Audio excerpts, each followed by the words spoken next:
Good morning. It is 10:05 a.m. on Saturday, April 23rd, 2022. I'm Christiana Ellis and I just got up. This is 5 more minutes. This is getting up for the second time.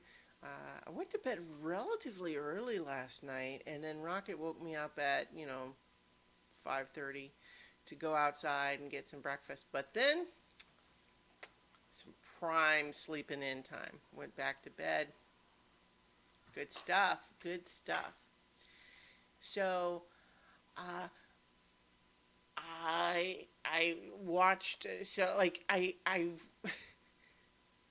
this weird hesitation is coming from how I mentioned yesterday that you know finished Elden Ring, so I'm done now.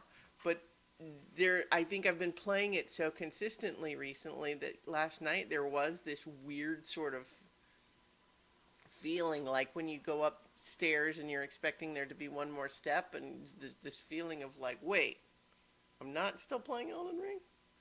That's weird, right?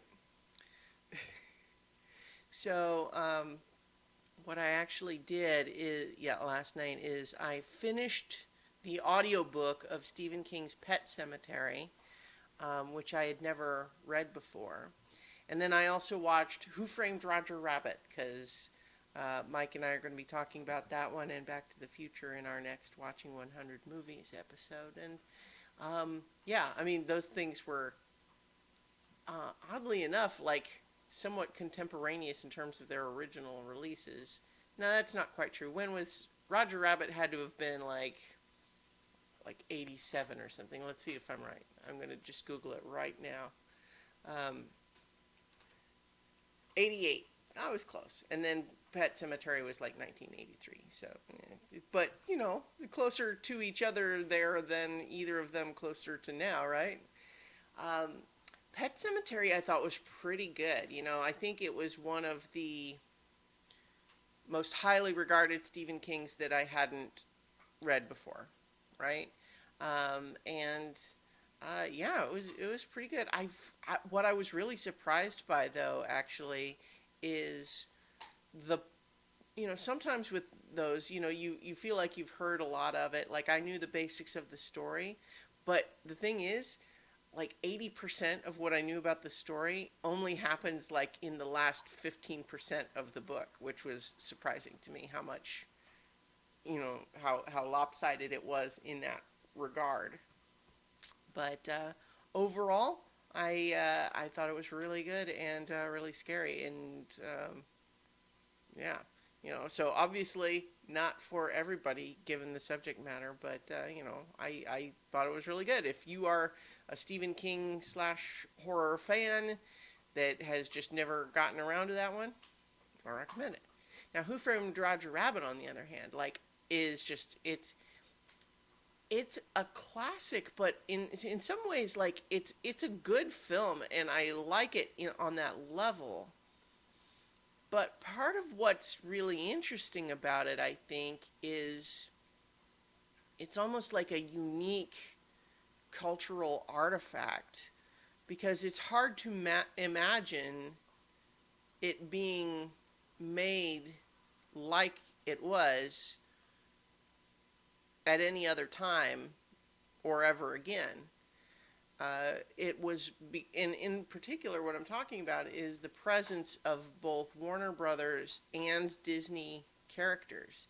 And that was even a little bit of a fraught thing at the time. It was being made by Touchstone Disney, and so they had the rights to the Disney characters, but being willing to use them in a film noir style thing where they're going to share the spotlight with Warner Brothers characters doesn't feel like something Disney would be willing to do anymore. But even still, they also then had to negotiate with Warner Brothers. And furthermore, they wanted to get the Warner Brothers characters like Bugs Bunny and Daffy Duck and Porky Pig and so on and use the versions of the characters that would have been around in the 40s as opposed to the ones that Warner Brothers was using contemporaneously in the 80s. And apparently there was a whole thing there where they kind of they made test footage with the more modern versions of the characters and essentially uh, like tricked them. Like you said, like, yeah, sure, see, here we go. But then they actually used the ones that they wanted anyway. Like that's a little thing on the IMDb trivia. I suspect is like because I mean they're gonna figure it out, right? Like, but in any case, it's incredible. And like so, apparently the arrangement was that in order to do that, they had to be given like equal prominence, right? And that's why they always appear in pairs. That's why you get Mickey Mouse and Bugs Bunny together. You get Donald Duck and Daffy Duck together. You get the movie ends with Porky Pig and Tinkerbell, and it's like it reminds me of the whole Marvel versus DC comics run where if you don't remember, like these two separate comic book universes, there was this crossover comics run, and it was this whole thing about like, you know, you got to make both of them look good, yeah. And I don't know, it's kind of fascinating now to look back, and it's oddly enough, I think it's the non-cartoon parts that hold up the best in Who Framed Roger Rabbit. Just like I think the story is solid, and some of the character beats are solid. But like for example, I think some of the like prominent cartoonists of the time were less impressed than everybody else, and I think I see what they're talking about in the sense that some of the cartoon action that happens in it is kind of diluted by being present with the live action stuff and doesn't necessarily achieve the heights that pure cartoons do. But you know what? That's okay. It's still overall a really solid picture, and I think it's kind of amazing to look back on it in that regard. People say things like, "Oh, such and such movie couldn't get made today," and they have all sorts of reasons why that would be true. And I think frequently those are bogus reasons that are not accurate.